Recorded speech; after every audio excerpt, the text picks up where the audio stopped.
Good afternoon, ladies and gents. Welcome back to the Dugout Football Channel. Now, as you could see last night, we had a first look at Swansea City. This afternoon, it is a first look at one of the promoted clubs. And when I say promoted clubs, life being a Sunderland fan is not dull. We are looking at the Black Cats as they finally make a good return to the Championship. And I'm being joined by somebody who has lived through it all these last couple of years. It is Mr. Michael Bowers. How are you, Michael?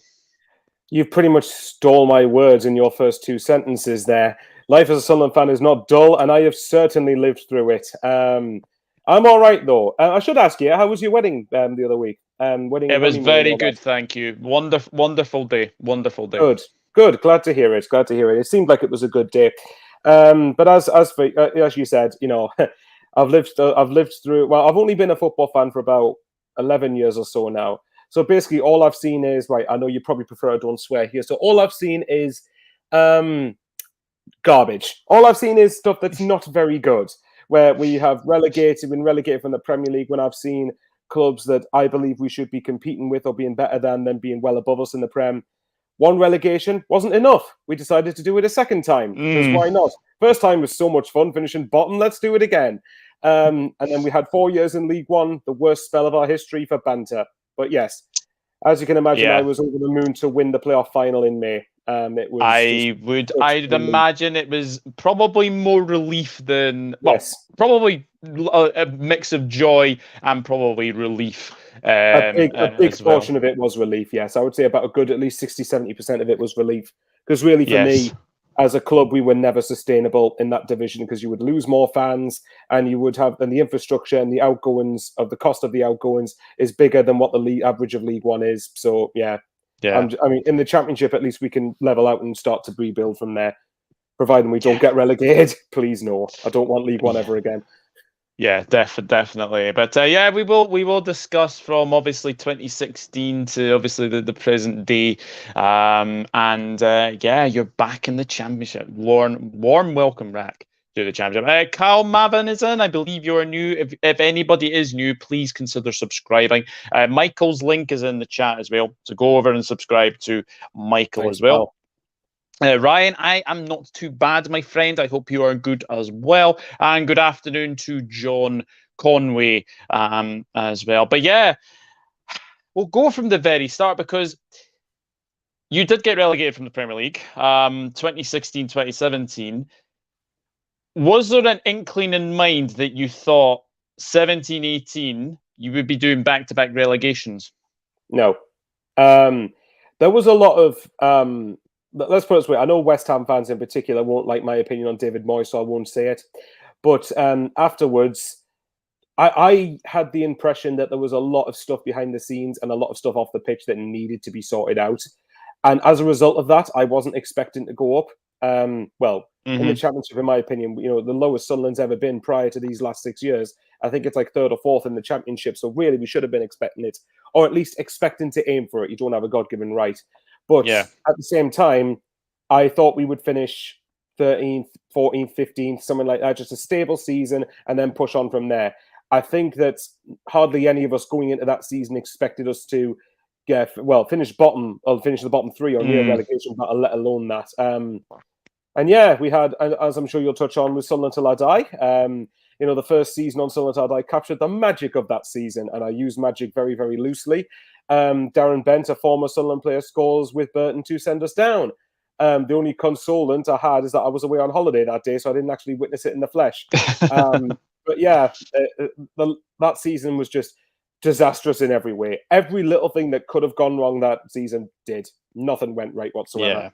Definitely. And, you know, obviously following relegation to the Premier League, Simon Grayson was announced as the manager. I think it's safe to say that tenure, let's just basically leave it at that because it was very, very bad. One win in like 15. I think that tells you all you need to know. And even with a lot of the stuff that was going on behind the scenes, the squad he had, I don't think should have been anywhere near the bottom 3. I think he was just an incompetent manager. And then Chris Coleman replaced him as well. And then, unfortunately, again, things didn't go right for Chris Coleman, and unfortunately in April 2018, second consecutive relegation. But this was when the consortium led by Stuart Donald and Charlie Methman. Yeah, what a man he is. Jesus Christ. Salmon Pants, as he has now got the nickname of. If you watch season 2 of Still Until I Die, you'll know why. Yes, yeah, absolutely, yeah. But basically, guys, if you haven't watched Sunderland Till I Die, please go and watch it for comedy value. I would have to say. I think we've learned that if you don't laugh, you will cry. So you might as well get a kick out of it. Yeah, and then obviously Jack Ross was the next manager, and it looked really, really good. Looked really, really good right up until that playoff final where you lost to Charlton Athletic. I mean, I actually remember watching this game as well, and the Charlton Athletic player, I can't remember his name, but he scored a fantastic own goal. Basically, passed it from like the yes. I remember it very, very well. I was like, oh, Sunderland are going to win this. Like, it's going to be like 1 or 2-0. But we all know, until obviously this past May, that Wembley has been a bit of a curse for Sunderland. So you lost to Charlton Athletic, and then following a disappointing start to the 1920 season, Ross was given his marching orders, then replaced by Phil Parkinson, and yet again, that tenure wasn't great either. It's pretty much lather, rinse, repeat. For the previous 3 seasons, where a manager starts the season under pressure, gets sacked, new manager comes in, has a honeymoon period, then gets sacked the next season, and then up till Alex Neil. But obviously, I'm going far ahead here. But there was a lot of things that just. The thing is with League One. To sort of touch on the first 2 seasons to not try and disrupt your flow. The first 2 seasons of League One was the first season I enjoyed up until probably the last 5 or 6 games of the regular season. And for context, Jack Ross, even before the playoff final, because Sunderland Till I Die doesn't show this, we had 7 games left, and we were third on goal difference. We were third, but by 1 goal on goal difference. And we had 2 games in hand, not 1, but 2 games in hand over the team that was directly above us, Barnsley, in second. And from then on, we did a classic Sunderland and won 1 in the last 7, and then stuttered into the playoffs. And obviously, the playoff final, less said about that, the better. I mean, I don't know what to say. Wembley until recently has been a curse. I went from really wanting to go to Wembley to I'm now sick of Wembley. Can we never go there ever again in the league? Which safe to say hasn't happened, but nevertheless, it's like I said to you before coming on air, and like we said at the start, it's never dull. Phil Parkinson, oh God, Phil Parkinson. I think that's it. Just Phil Parkinson. I like the fact that he was. If I had to give him one compliment, and it's something I'm someone who value. You've probably seen me on social media all the time, so Doug's probably sick of it at this point. But I value clean sheets. I value you don't concede 9 times out of 10 you win a game. And Phil Parkinson had a bit of a solid base defensively for that. But the problem was, like a lot of dinosaur managers, he was very reluctant to change things when they needed to be changed, and was very reluctant to try and get with the times to a degree. And it says a lot that he's gone to Wrexham, or I should say Ryan Reynolds FC, and hasn't got promoted out of that league either. So, I don't know. I don't have anything against him as a bloke, but he just wasn't good enough, unfortunately. Yeah, and then replaced by Lee Johnson, who was sacked after a 6-0 defeat to Bolton. And then Alex Neil, many people will remember him from obviously Norwich City, Preston North End. I remember when he was at Hamilton Academicals. That's how long I have known about Alex Neil. So when he was appointed, did you think at that time you would get up? Not initially, because the rot was very well set in when Alex Neil came in, and it took a couple of games for him to sort of get his ideas across onto the squad. I mean, like you said, you're trying to give. I think Doug's trying to give me PTSD football wise, because we're talking about 6-0 at Bolton, which I mean, sorry to any Bolton fans who might be watching this, but. And I've got nothing but respect for Bolton. They're a club that shouldn't be in League One either. But 6-0 in the third tier of English football. Bearing in mind, we'd also lost 4-0, 5-1, and 3-0 in the same season. And yet we still went on to get promoted, which is how bonkers last season was. But to answer your question, when Alex Neil came in, initially, no, I didn't think we would. But I've actually got a clip on YouTube when I said this. I think it was like the back end of March when Sunderland was starting to get, I think it was a 5-6 game unbeaten run, and I was starting to see improvements. I said at the time, I felt Sunderland, if they finish in the playoffs, will get promoted. because Alex Neil is good at getting the results straight away that you need. Yeah. He did the same at Norwich and took an underperforming team and got them into the playoff final and ended up winning it. So yeah, about to start with, no. But after about 6 weeks of him being in the job, I started to feel quite confident. And I'm usually someone who's drastically wrong about everything. So as you can imagine, when we got promoted, I was basking in that for as long as I could. I can imagine. And yes, you are finally back into the championship, and yeah, let's just hope you stay there, for sure. So Please. Yeah, so what games are you looking forward to this season? Because obviously you do have games against Middlesbrough back. That's obviously like a northeast derby, of course. But what games are you looking forward to? Well, for Borough, I think it's a much bigger game for them than it is for us, because I think the way I look at it, it's a derby geographically, but it's not, from our perspective, our side, it's not as much of a rivalry. It doesn't compare to Newcastle. But I'd much rather be playing Middlesbrough than, with all due respect to them, Forest Green Rovers or Port Vale or who's the other one? Exeter City, something like that. I'd much rather be playing Middlesbrough. And obviously those clubs have done well at being League One, just to put the respect card in there. But Borough, yeah, I must admit, it's never dull playing against Middlesbrough, so I'm looking forward to that. I'm probably looking forward to playing Norwich, because I watch a YouTube channel called Talk Norwich City. I don't know if you've come across them, but they're really, really good. You should subscribe to them. Chris Reeve in particular is a great lad. I've talked to him many times, and obviously I'm sure the niceties will stop once we start when that ball kicks and we're playing against each other. But I'm looking forward to that. Sheffield United's another pretty big club down there. I'm trying to think of else. Burnley. I mean, Burnley, Watford, the relegated clubs from the Premier League. Yeah, I'm quite looking forward. I think more than ever, it's not so much specific games. I'm just looking forward to not playing in the Papa John's Trophy, and looking forward to not playing in the FA Cup in the first round in November. Instead, we enter it in the third round, as it should be.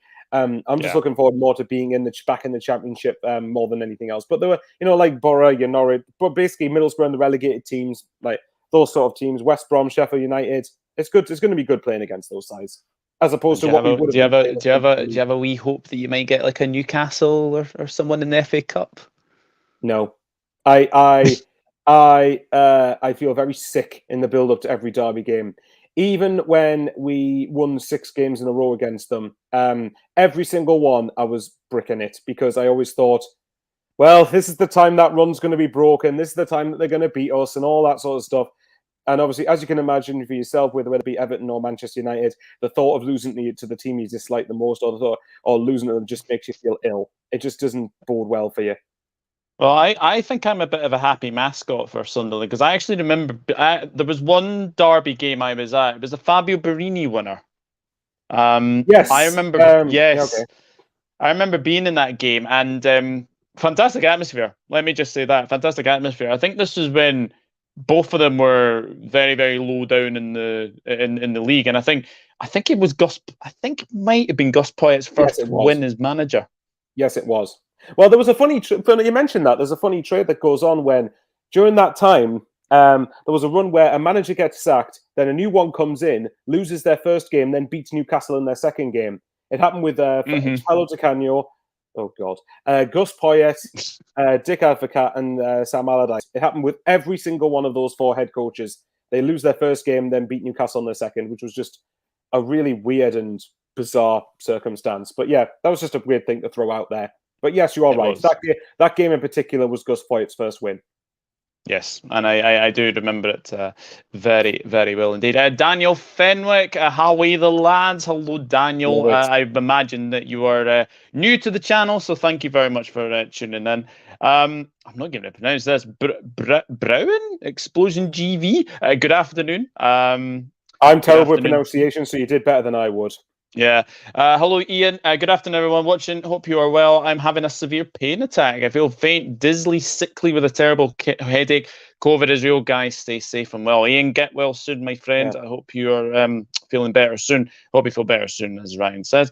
Ian, hope you get better as soon as possible. Country, I'm staying in Nigeria. Oh, someone got 90 from Nigeria. Well, thank you very much for tuning in. Wow. Do appreciate it. COVID didn't really hit us hard, so I can't really relate, but get well soon. And he's then said, "Thanks, Ryan. It's my long COVID symptom I've had for 9 months now, but no major improvements in 9 months." Damn, that's not nice. That is not nice at all. Not had COVID yet, and I hope it stays that way.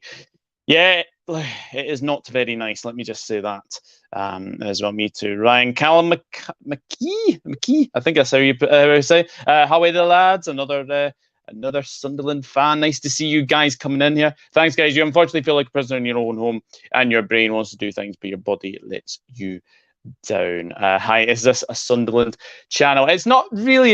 It's a basic football channel. I'm doing English Premier League. I'm doing English Championship, so I will be obviously speaking about Sunderland most of the season. So yeah, please subscribe because there will be Championship videos. There'll be Championship prediction videos. There'll also be Championship review shows as well. So yeah, lots to get through. As well. But obviously the ins and outs of your squad so far. I mean, you have brought in, well, I say 3 players so far. Aji Elise from West Ham, Daniel Ballard and Jack Clark. Now, there is one more player that's potentially could be coming in. Someone Broadhead, I believe. Is that right? Yes, Nathan Broadhead from Everton. We had him on loan last season. So yeah, yeah. Sorry, I was just looking at Daniel's comment where he says Broadhead pretty much done deal. You happy? I mean, like no, Broadhead is one where last season he spent half of it injured, but the key thing is when he did play, which was about probably I think it was 20 to 25 games, you could tell he was straight away well above League One level. And probably the fact that he's, you know, I don't think he had a club before the season before last, hence why we probably ended up getting him. But no, I'm happy. I'm happy with that because Frank Lampard apparently said he was wanting to look at Broadhead and see what he would look like in pre-season. Because obviously Everton's just over Charlton, haven't they? Although apparently they might have signed a striker, I can't quite remember. But shows you how far out of touch I am with the Premier League. But with Broadhead, yeah, I'm happy about that because I think if we can manage his fitness, which is the big thing, but manage his fitness, I think we've got a good player for the Championship. So yes, I would be happy. I'd be very happy if he came back. Yeah. Yeah. How are you feeling about your squad this season? Well, as of right now, we need. Sorry, I'm just having a quick check to see if Broadhead actually has been done. Very professional of me, I know.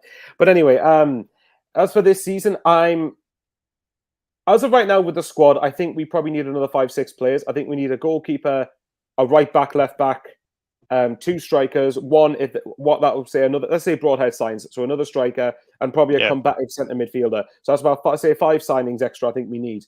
But our regime now is it waits a little bit longer to get better players because you probably know yourself. It means that the better players we target can't leave their clubs because those clubs are trying to get targets, and it's like a domino effect. So I think it would have been an easy thing for us to do to wait and just sign any random person now, and they probably wouldn't be very good. Whereas I'd much rather this way, where you wait a bit longer. Which, granted, I would like more signings in at this point, like any fan would. But I'm content to wait because of the fact that you then have to get you if you wait a bit longer, essentially you get better quality. I'm happy to sort of wait for it. As going into the season, as of right now, like I said to you before, I would take a nice, boring, steady season because, again, the last 6 years have been anything but boring with Sunderland. It's either pretty much it's been high, low, low, low, low, low, low, low, high. That's pretty much all it's been. So just a nice, boring season, and we need to stabilise. I think some of it, and it's weird because to answer your question, it's weird because this season it's quite different. In League One, say we hadn't gone up last year, in League One, there would have been a general consensus over what the expectation is, which is to get promoted. Yeah. And everyone would have unanimously agreed on that. I asked the question from one of my own live streams on my own channel that what people's expectations were for this season. Now, I got such a variety of answers. It was absolutely ridiculous. Some were saying, try and go for promotion again. Some were saying, if you push for the playoffs, that'd be amazing. Some would say top half. Some say mid-table. Some say avoid relegation. For my own personal one, I'd say consolidate. Just make sure you are not in a relegation battle. If you say 12th to 16th, if you offer me that sort of area, then I'll be over the moon with that. I think we have to make sure we consolidate first because the Championship is a hard league and it's got some teams that are going to be obviously a lot better than us at the moment because some have been in the Premier League. I know, and you must be sick and tired of playing Rotherham. Well, we're going to be playing Rotherham anyway, aren't we? Because they got promoted. So yeah, and Wigan, of course. Wigan's another one. Yeah, Wigan for some Wigan fans, not all of them, but some Wigan fans have had this weird obsession with us over the last year, because they signed 2 of our former players and they didn't like our opinions on one of them, I think. But which is Charlie White. But thankfully, I think he collapsed, I think, in training with Wigan last year. So thankfully, he seems to be on the mend. He seems to be all right. Good. Which is the main thing. That's good. And yeah, but I don't know. But I mean, I've got nothing against either club. But I mean, I'd much rather be playing Wigan and Rotherham than playing Portsmouth and Sheffield, because Portsmouth and Sheffield are in League One. But I know what you mean. It's true. You look at some of the clubs who played in League One, like Accrington versus Sunderland, which we've got them in a friendly on Saturday, which I'm going to. But for me, that should be a friendly or a cup game. Or unless Accrington get promoted to the Championship, that from our perspective, that should not be a league fixture. Like, no, definitely not. We've played Accrington like 8 times in the last 4 years, which is more than what I ever expected to be playing against them. But fair play to them. But yes, it'd be nice to play decent clubs again. Yeah, definitely. Mr. Bowers, I like that. Broadhead is pretty sounds much like a head now. teacher, doesn't it? Or teacher's name. It does. You happy with that? And what other positions do we need in? Well, as I said earlier, I think goalkeeper. Well, assuming Broadhead. Yes, I'm happy with Broadhead to answer that one. But I would say another striker, right back, left back, goalkeeper, centre mid. That's what I think we need. Possibly another winger, depending if we lose 1 or 2. Those five. That figure I've mentioned is on the assumption that nobody leaves. Yeah. All right, I'll take your word for it. So thank you. I appreciate that. I really do appreciate that. Thank you very, very much. Hit the likes, everyone. It helps the channel massively, as Ryan Henry says. Michael, as Alex Neil has stated, that our transfer period will only be spent on a young player. What do you think about Max Bird as that physical CDM, 21 years old with over 100 championship appearances?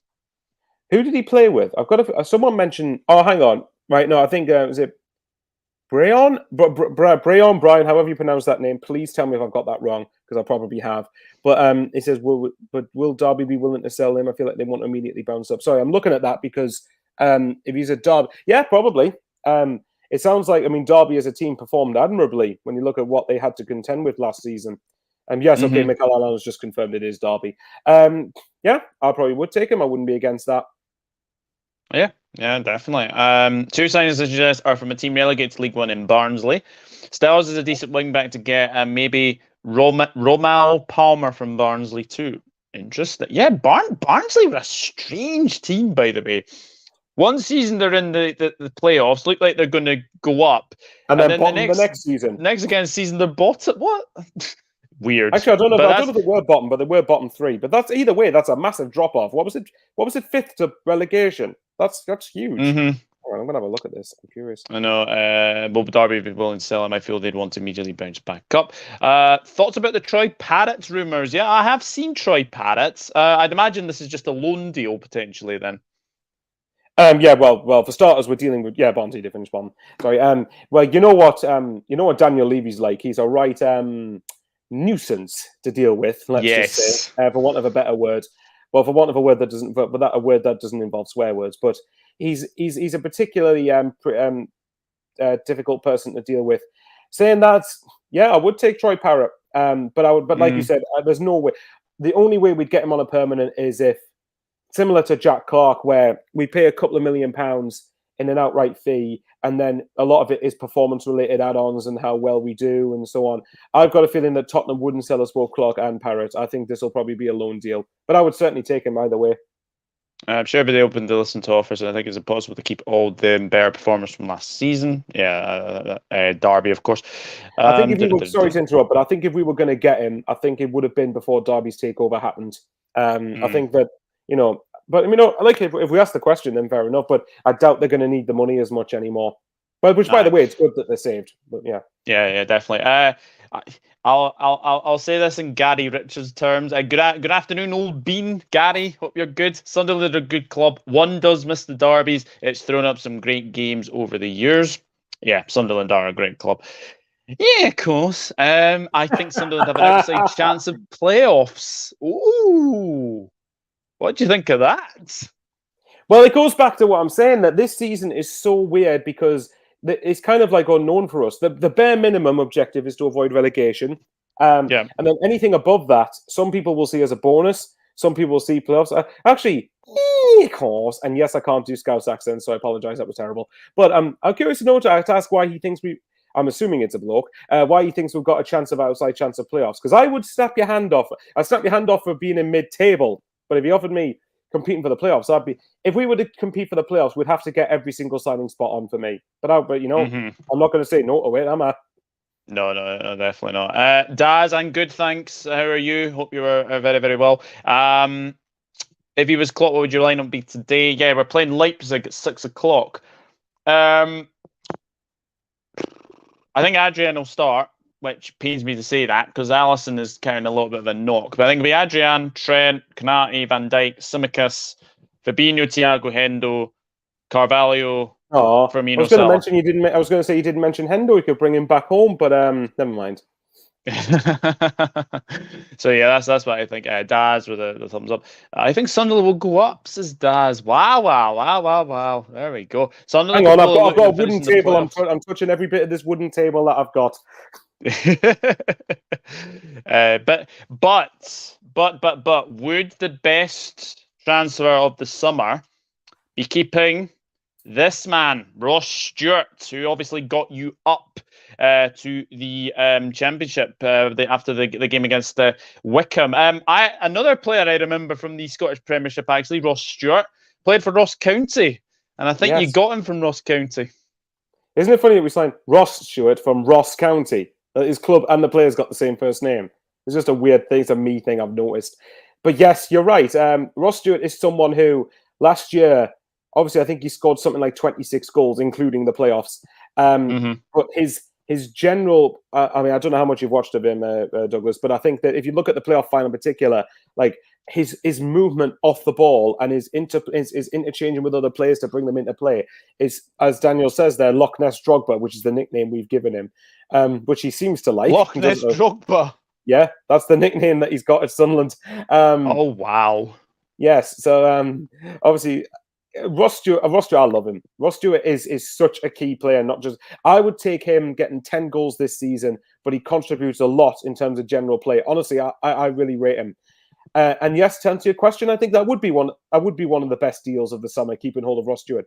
But we need to tie him down to a contract because he was linked with Rangers a few weeks ago, and I think they've since signed a forward. Because obviously there's the whole Alfredo Morelos saga going on there.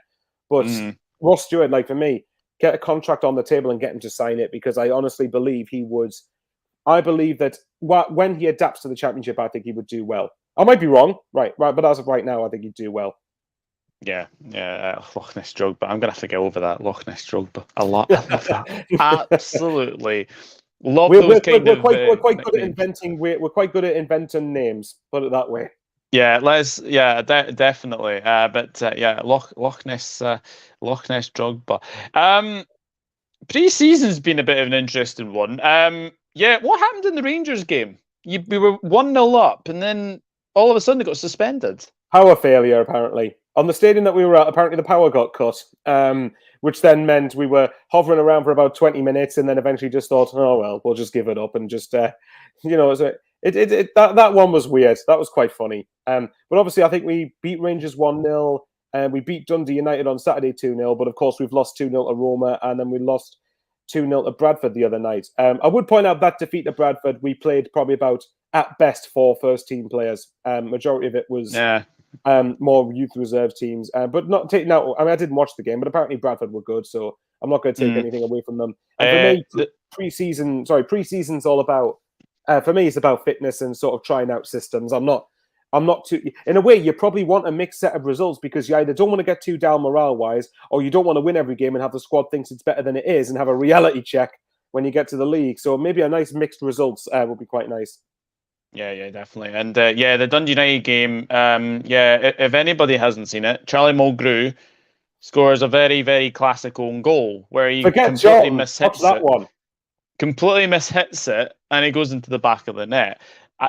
Roma, there is a wee story. Apparently Luco 9 squared up to Jose Mourinho. He's a very, very brave man for doing that. Yeah, well, he's Luco 9. He's not afraid to get stuck in and get it where it hurts. But yeah, basically he did like a pretty bad looking challenge on one of the Roma players then when we played against them, and Jose was not very happy, which has earned Luke quite a bit of admiration from the Sunderland fans. I don't mind Jose Mourinho, but I thought it was quite amusing to say the least. Interesting indeed. Reckon Diamond has what it takes to play in the Championship. Diamond.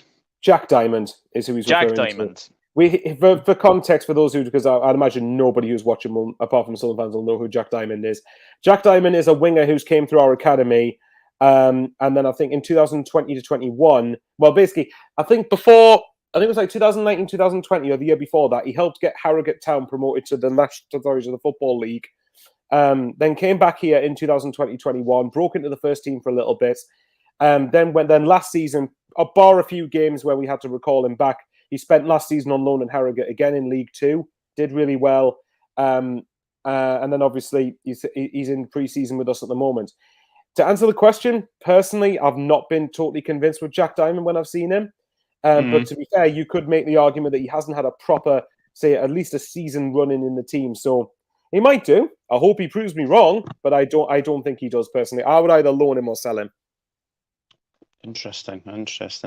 Yeah, of course. I genuinely think Alex Neil is no. I will tell you now who the first managerial sacking could be. Michael O'Neill at Stoke. Stoke fans are not happy. I don't blame them. They've underperformed the last few years for me.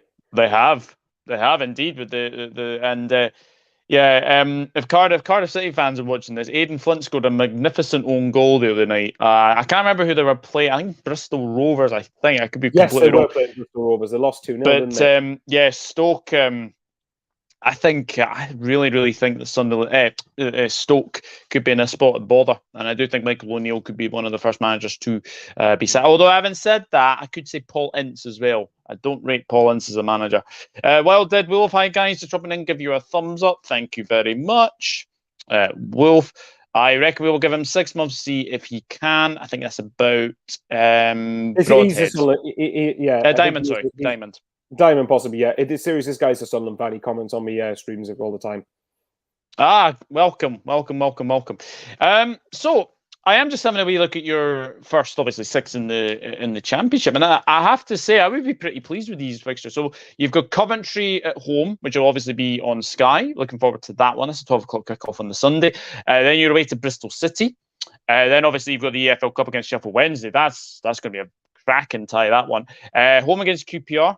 Away to Sheffield United, away to Stoke, and then home to Norwich. Now, looking at those first 6, I'd be pretty pleased. There's a few away games and there's a few home games. Yeah, firstly, the Sheffield Wednesday game, I'm not desperately fussed. Obviously, you don't want to lose a game, but that's the one I'm least fussed to lose.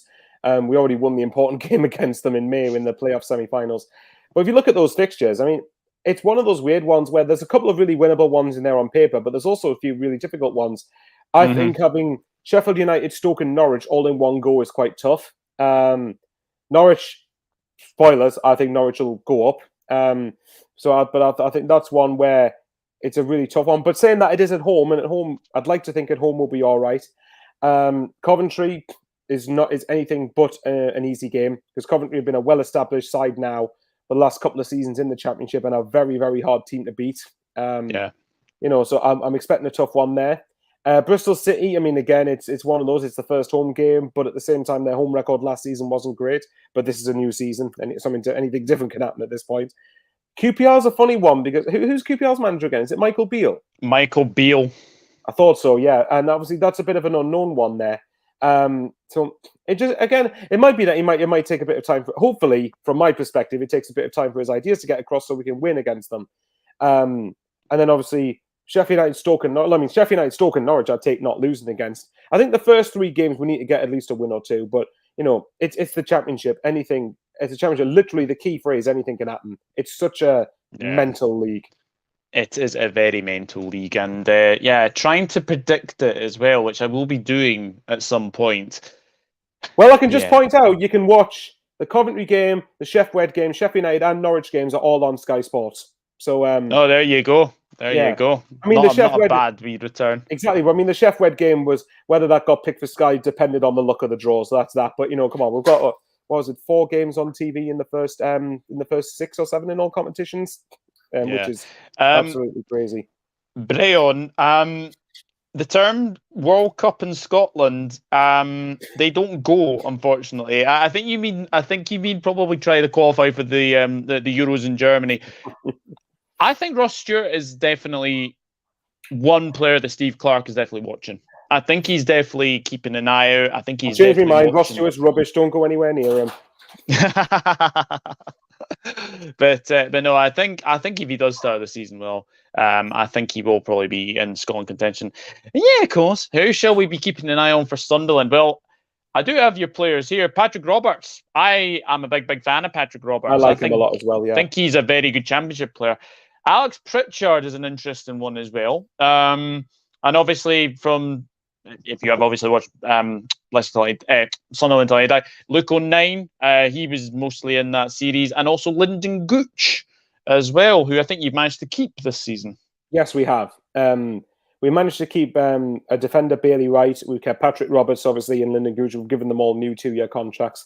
Patrick Roberts, I really like. I think it's no coincidence when we signed. The difference is when we got Jack Clarke second half of last season on loan. What we tended to do was to bring players who we are above League One quality, who have fallen away a little bit, and then we give them time to get fitness. And put it this way, with Clarke and the likes of Clarke and Roberts, when they got close to full fitness at the end of the season, to me, it's not a coincidence that we saw the best of them. And I think, and bearing in mind, both of them have jumped, and particularly in Patrick Roberts' case, he's been out on loan pretty much everywhere since Celtic. Like he's been either somewhere for 6 months, 6 months, 6 months, 6 months, 6 months. So for him to come here and have a settled home, and the same with Jack Clarke as well, since he signed for Tottenham, I think the fact they're going to have a settled home makes a bigger difference than people realise. I think they're both going to do quite well. Maybe not at the start, but I think once they get used to the Championship, I think they'll do all right. Yeah, I think so as well. A few tricky games. If they could get a few draws, then all good. Yep, definitely. Yeah, fair enough. Serious? Yeah, of course. Ross Stewart. I just love that phrase. Yeah, of course. I can't do the accent, but I love that, honestly. Have you seen this video on is it on Facebook where it's like a 30-second compilation of Steven Gerrard going, yeah, of course, yeah, definitely. Yeah, definitely. Yeah, there is also a video at the Steven Gerrard Grand Prix, which is weird. Anyway. Yes, I know which one you mean. That's quality. Stewart should go over them to the World Cup. They'd be daft not to. If we ever make it, that is. Ignore him. He's rubbish. Don't pick him anywhere near in case he gets injured. Maybe Stewart or Embleton or Pritchard back in the Championship. Yeah, that is very, very true. Used to be a Championship side, never get a shot. Yeah, I know, but big return. They're a big club, Sunderland, and it's nice to see them on time on TV. Yeah, that's right. I rate Michael Beale. I think he was assistant manager for Gerrard. Yes, he was. And from what I've heard from James Alcott, he's hyped for QPR. There we go. Fair enough. There we go, indeed. Bailey Wright and Jack Clarke, keep your eyes on them both lads. Right, I will definitely keep an eye out on that one. Josh Langley, hello. How many points do you expect out of our first 6 games? That's a hard one, that. What is it out of the first 6 games? Hang on. So not including Sheffield, it's what? So you've got Coventry at home, Bristol City away, QPR at home, Sheffield United away, Stoke away, and Norwich at home. So there's 18 points available. I would say between 7 to 10 points. I think if we, bearing in mind, Norwich are going to be looking to go up, Sheffield United as well. Yeah. Stoke really should be up there as well. Coventry's not an easy game. And Bristol City and QPR, of course, won't be. The Championship's never easy. But I would say if from the first 6 games, if you get 7 to 10 points, I think I'd take that. It's not too bad. Not too bad to start. Yeah, I think I'll say you beat Coventry. Bristol say draw. I think you'll beat QPR. Sheffield United, I think you would probably draw or lose. Stoke City, I think you will probably draw. And then I think you'll beat Norwich. So that's, let me think. So 3, 4, 7, 8. 11. I've got 11 points out of your first 6. Please. I'll snap your hand off for 11 points on those games. considering you've got at least 2 promotion hopefuls in there and one that should be a promotion hopeful. Yeah, definitely. Afternoon, happy Hammerette. Hope you are well. If we can get 7 points from that, I'll be happy. Well, I've said that you're going to get 11, so we shall see. And I'll make sure to message you back when we've got like 1. Yeah. This will be probably getting clipped right now. Yeah, probably. Hit the likes, people, as Ryan says as well. I know we've obviously spoken about this, but realistically, where do you think you're coming this season? Well, as I said, we tend to get signings later on in the window that tend to be better quality, and I think we'll probably do that again. So bear in mind that. Ooh. Do you want me to pick an area of the table, or do you want me to pick a singular position? I can do either. Pick a singular position. Okay, I had a feeling because it might work better. It would be a better content, wouldn't it? Right, single position. Okay. Oh, it's a tough one because I can see us finishing it. It's tough because between, say, bottom 6 and, say, top 7, top 8, it's like you could pretty much finish it anywhere, couldn't you? If I had to predict, I'm going to go with 14th. I think 14th. I think because I think that the earlier on in the season, I think the promoted clubs, whether it's Championship, Premier League, League, whatever, you tend to get a bit of a buzz from having gone up at the end of the previous season. And I think in our case, we ended that season, I think, with something like one defeat in 18, including the playoffs, I think it was. And we've got a competent manager. The difference is, like last time, as I think one of your commenters said, last time we were barely in the chat on TV in the Championship on Sky. Yeah, because we were rubbish. We were absolutely rubbish. This time we've got a much better manager. But yeah, I'll say 14th. And if you offered me that 14th right now, I'd say, even a couple of the comments there saying 12th and 17th. If you offered me either of those, I'd snap your hand off at this point. Yeah, just wee steps, and obviously build for the next. The main thing for me is get between 50 to 60 points as quickly as possible, and then assess it from there if we get it. Yeah, definitely. Brayon says, I would say 10 points. I feel they'll beat Bristol, Coventry, and QPR, then draw with Sheffield. Okay. Sunday will finish 12th. I'm not even going to pronounce that name. Aditya Shivrastava, I think that's how you pronounce that. Thank you for tuning in. Anyway, I feel Sunderland will finish 17th. Would you take Johnson, Clark, Harris, Michael to Sunderland? Anytime I hear Brad Jones, I always think of that former Liverpool and Middlesbrough goalkeeper, yes, Brad Jones, the Aussie. Mean, yeah. But I imagine it's not him. Brad Jones has said that we are linked with him. Yeah, well, it turns out that, Peterborough's own Twitter account has put that Grant McCann, who's their manager, said that in League One, Johnson Clark Harris is going to be the captain. So to me, I would have took him, but to me, that would be a very backwards move from Peterborough to announce him captain and then to sell him unless a good offer comes in. And I can't imagine us putting a massive offer. So I'd take him, but I don't think we'll get him. No, I don't. I think Clark Harris rumours is gaslighting because Broadhead's more likely. Mad Mackham's Transport and Adventure Hub. That is a cracking name for a channel, by the way. Thank you very much for tuning in. Mad Mackham's Transport and Adventure Hub. Try saying that when you're tongue-tied. Oh no! Well, I'll tell you, try saying. There's another guy who comments on a live stream I'm a part of it. He's called it. Oh, what's it called? I think it's Lazy Lobblers Magnet Fishing. Which to me is one of I know, to me is one of the best names I've ever heard. I love it. Yeah. Aditya is saying, bro, on the right, what positions do you think Sunderland should address before the deadline day? Thoughts on AG and Power? Yeah, guys, this is the time to get your questions in from Michael as well. Okay. So yeah, what do you think about that one? Sunderland should address before the deadline day. Okay, Parrot I'd have, but obviously we know what Daniel Levy's like to deal with. That'll probably take quite a while if it does happen. Aji, and I'm assuming he means Elise, the centre back from Elise, West Ham. Yeah. I've not watched him yet, so I can't comment. But put it this way: when we signed him and when West Ham sold him, a lot of their fans were not very happy, and I'm taking that as a good sign. There's probably going to be a bunch of like sell-on clauses or maybe even a buyback clause in there. I don't know, but I'll reserve judgment until I've seen him. But from what people have said so far, he has looked pretty good, but it's pre-season. And what positions do you think Sunderland should address before deadline day? Again, I can just repeat this, but it's fine.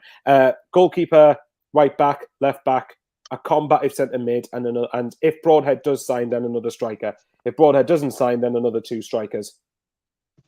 Yeah. Daniel's asking, are you going to many away days, Michael? Huddersfield should be a good one. Yeah, of course. That was a perfect opportunity to say that in and again another terrible Scouse accent. Huddersfield's a weird one because Huddersfield's a game out for some. Don't ask me why, but Huddersfield's a ground I've wanted to go to for years because I think it just looks. I don't know what it is. I just like the design and the layout of the stadium. So yes, I will be going to quite a few away games. Sheffield United, I'm going to try and get to. I was going to say try and get to Bristol City, but the only way I'm going to go is if my mate decides to drive, and Bristol is a long drive from Sunderland, so I wouldn't blame him if he didn't go. I'm surprised you haven't mentioned the Welsh clubs as well, because you have to go over a bridge to get there. Yeah, well, Bristol's about as far as I'm willing to go. To be fair, it depends. Just depends what I'm in the mood for. I mean, Middlesbrough I'll probably try and get to. Sheffield United, Stoke. To be fair, even though I've been to Stoke, I've been to Stoke before. But I think it's more the initial excitement. I think I'll probably try and get to as many as I possibly can get to because I've spent 4 years watching us go to Fleetwood and Accrington and what else, Gillingham and teams like that. So you bet your bottom dollar I'm going to be going to some of these away games. Tom M, hello. Saw AJ on Tuesday, looks solid. There you go. Greetings, both of you, from a Spurs fan. Oh, okay. I bet you're excited for the new season with all the signings that Spurs are making. Clark, Pritchard, and Shirkin, all Spurs. Yeah, Pritchard. I can't believe Pritchard was a Spurs player. All Spurs past. Hope they do well. Your thoughts on them? All of them I really like. I think Pritchard's championship quality. Well, I say that. I hope he is. But I think he is because I think he's been last season. I think was the lowest he's ever dropped down to perform. So I think Pritchard will do well. I like Clark. I think we've obviously signed him as a. Well, I think the deal was 3 to 4 million, and apparently it was £7 million if we're promoted in the next 2 seasons. So it's likely going to be 3 to 4 million. But nevertheless, I do like Clark and Sirkin. I mean, he splits opinions, Sirkin, but he's a left back who obviously we signed from Spurs a year ago. I like him. But probably because he's a fullback that can actually defend, which is astonishingly lacking in fullbacks these days. Yeah, Churkin was poor when playing as a left-sided centre-back, says Mad Mac and Transfer and Adventure Hub. Yeah. Which stadium's atmosphere would be best in the away games, in your opinion? My take, Millwall's Den. Your take? Well, definitely not Millwall. I'm not going because I value my life. That's nothing disrespect. There's probably some class Millwall fans, but I'm not taking the risk. But what was it best atmosphere best in away games? Well, Middlesbrough by default that they see us as a rivalry. I suppose that's a good one. Norwich, to be fair, I think would probably be a pretty good one. Sheffield United. Trying to think which other ones. Vicarage Road, Watford. Maybe. Blackpool. What was the other one? Huddersfield as well. Luton. I mean, I don't know if I'll be going to Luton, but Luton would probably be a good one, to be fair, because their fans. That is one of the oldest grounds I think you've ever likely to see. Like, you literally have to get in someone's back garden to actually get into the stands. It's quite funny. Yeah, it is. You've just summed it up there for me. I'm trying to think what other ones. Preston, I quite like. I went there last time. It was one of the games away from home we didn't lose. Last time we were in the championship. That was quite all right. Daniel Fenwick just further down and said Blackpool on New Year's Day. Yeah, I'm still going to get that one if I can. There's quite a. Oh, saying this is just getting you all excited now. I can definitely imagine. As someone who will be very excited is Huddersfield Town Fan TV. Ryan, hope you're well. I see another 2 players have left Huddersfield for Nottingham Forest. Harry Toffolo and Lewis O'Brien have both left for. Just very, very, very, very quickly. Actually, I've just seen that Brentford have just signed Ben Mee on a free from Burnley. Jesus, that's a very good signing. Theoretically, that's good news for us because it weakens them. Where do you think Huddersfield are going to finish this season? Because last season, I think they were very, very good. But Carlos Corberan, I think, has left now.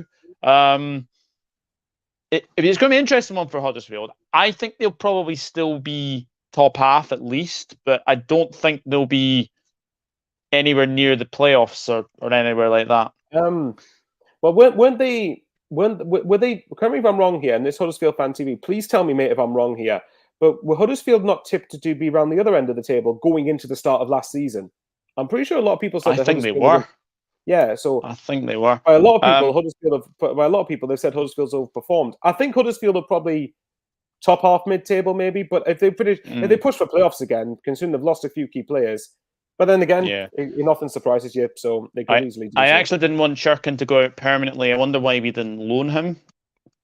Yeah, Stoke. Yeah, Stoke away is behind the goal. We can't say Cold Tuesday night in Stoke because we're visiting them in August. So maybe a rainy Saturday afternoon in August.